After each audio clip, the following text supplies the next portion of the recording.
বিসমিল্লাহির রহমানির রহিম। উপস্থিত জাতীয়তাবাদী স্বেচ্ছাসেবক দলের ৪৪তম প্রতিষ্ঠা বার্ষিকী উপলক্ষে আজকের এই র্যালি এবং এই সমাবেশের সভাপতি আমার অত্যন্ত স্নেহস্পদ আওয়ামী দুঃশাসনের বিরুদ্ধে সংগ্রাম করতে গিয়ে আল্লাহ তাকে বাঁচিয়েছে। এই কোর্ট বিল্ডিং থেকে হাজিরা দেওয়ার পথে ওই নাটোরের রাজপথ যার রক্তে রঞ্জিত হয়েছিল, জাতীয়তাবাদী স্বেচ্ছাসেবক দলের সভাপতি আসাদুজ্জামান আসাদ এখানে উপস্থিত, অসংখ্য মামলার আসামি, দীর্ঘদিন কারাগারে পালিয়ে আন্দোলন সংগ্রামে জেলা স্বেচ্ছাসেবক দলের সাধারণ সম্পাদক রাসেল রনি, সাংগঠনিক সম্পাদক জাতীয়তাবাদী স্বেচ্ছাসেবক দলের গত রোজার মাসে আপনারা জানেন এই যে ইসরায়েলের কাফেররাও ওরাও আমার মনে হয় একটু চিন্তা করে, কিন্তু এই ইসরায়েলের দোসর নমরুদ ফেরাউনের দোসর নাটোরের এরা রোজার মাসেও মানুষকে মাফ করে না। রোজারত অবস্থায় বিএনপির কর্মসূচি পালন করতে আসার জন্য এই আবুল হোসেনকেও স্বেচ্ছাসেবক দলের সাংগঠনিক সম্পাদক তাকেও রক্তাক্ত করেছে এই নাটোরের রাজপথ।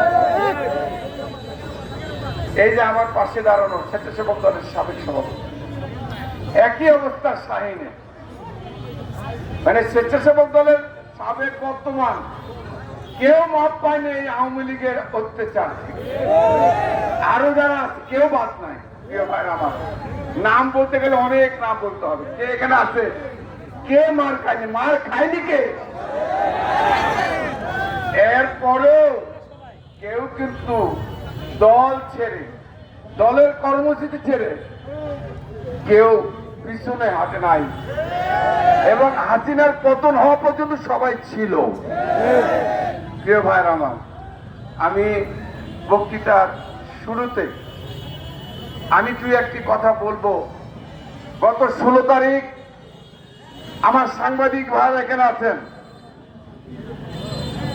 গত 16 তারিখে বিএনপির একটা কেন্দ্রীয় কর্মসূচি ছিল।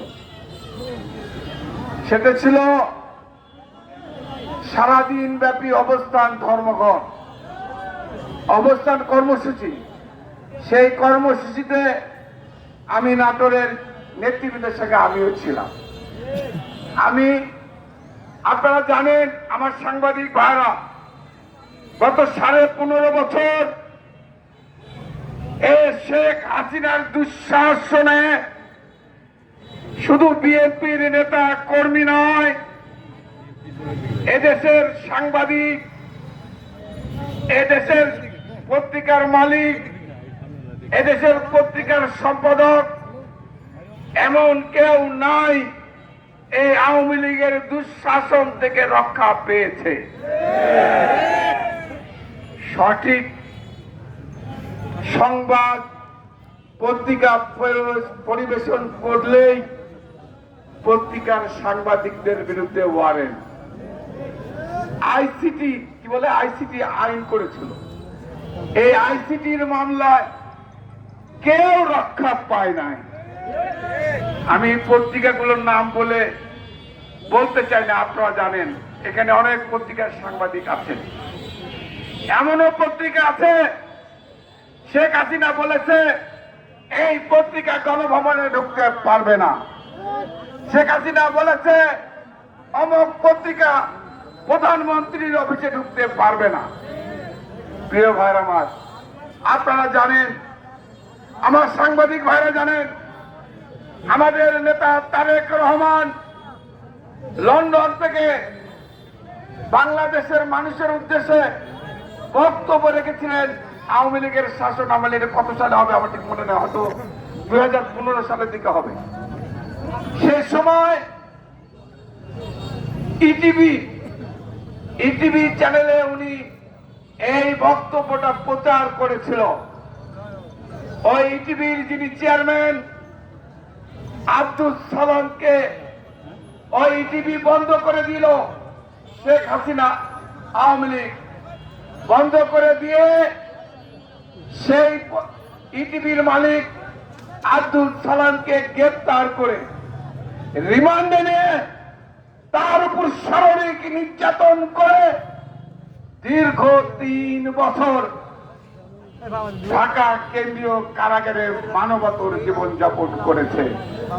আব্দুল সালাম সাহেব জেলখানায় তার করুণ কাহিনী আমাদের কাছে বর্ণনা করেছে।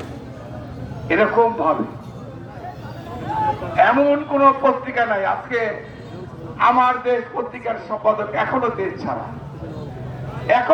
ছাড়া, তার বিরুদ্ধে মামলা দিয়ে জেল দিয়ে উনি তার পত্রিকা ব্যান করে দেশ তাকে ছাড়তে বাধ্য করেছে। আজকে দিনকাল পত্রিকাও বাতিল করে দিয়েছে।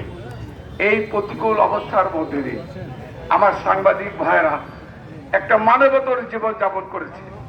আমি সেদিন গত 16 তারিখে, আপনারা জানেন আমি এই 16 বছরে প্রায় 7 বছরের মতো জেলখানায় কাটিয়েছি। আমি আমার নেতা কর্মীদেরকে হারিয়েছি। 144টার মতো মামলা, প্রায় মার্ডার কেস, মিথ্যা প্রায় 4টার উপরে 5টা মার্ডার কেস। প্রিয় ভাইরা আমার, এর মধ্যে দিয়ে জীবনের উপর ঝুঁকি নিয়ে আমি আপনাদের সাথে ছিলাম। আপনারা জানেন সাংবাদিকদেরকে আমি অত্যন্ত ভালোবাসি। সাংবাদিকরা আমার প্রিয়। বাংলাদেশের এমন কোন সাংবাদিক নেই যারা আমাকে পছন্দ করেন। প্রত্যেকটা সাংবাদিক, পত্রিকার মালিক, পত্রিকার সম্পাদক সবার সঙ্গে আমার একটা ব্যক্তিগত সম্পর্ক আছে। কিন্তু গত 16 তারিখে স্লিপ অফ টাং আমি কিছু আপনারা জানেন যারা এই সরকারকে যারা টিকিয়ে রেখেছে, যারা এই সরকারের পক্ষ নিয়ে, আমি হয়তোবা স্লিপ অফ টাং এই কথাটা বলতে গিয়ে সমস্ত পত্রিকার হয়তোবা কথাটা এইভাবে চলে গেছে। আমি এই জন্য আজকের এই সমাবেশে এই হাজার হাজার মানুষের সামনে দাঁড়িয়ে আমি পত্রিকার যে সমস্ত বন্ধুরা আছে আমার দুঃখ প্রকাশ করছি। আমি ক্ষমা চেয়ে নিচ্ছি। আপনারা যদি আমার বক্তব্যে আপনারা দুঃখ পেয়ে থাকেন, আমি ক্ষমা চেয়ে নিচ্ছি আমার সাংবাদিক ভাইদের। প্রিয় ভাইয়ের আমার, কিন্তু আপনাদের কাছে আমার অনুরোধ যে যারা এই অত্যাচার, নিপীড়ন, নির্যাতন 16.5 বছর করেছে, আপনাদের লিখুনি এর আগে লিখতে পারেন নাই এদের অত্যাচার আর নির্যাতন।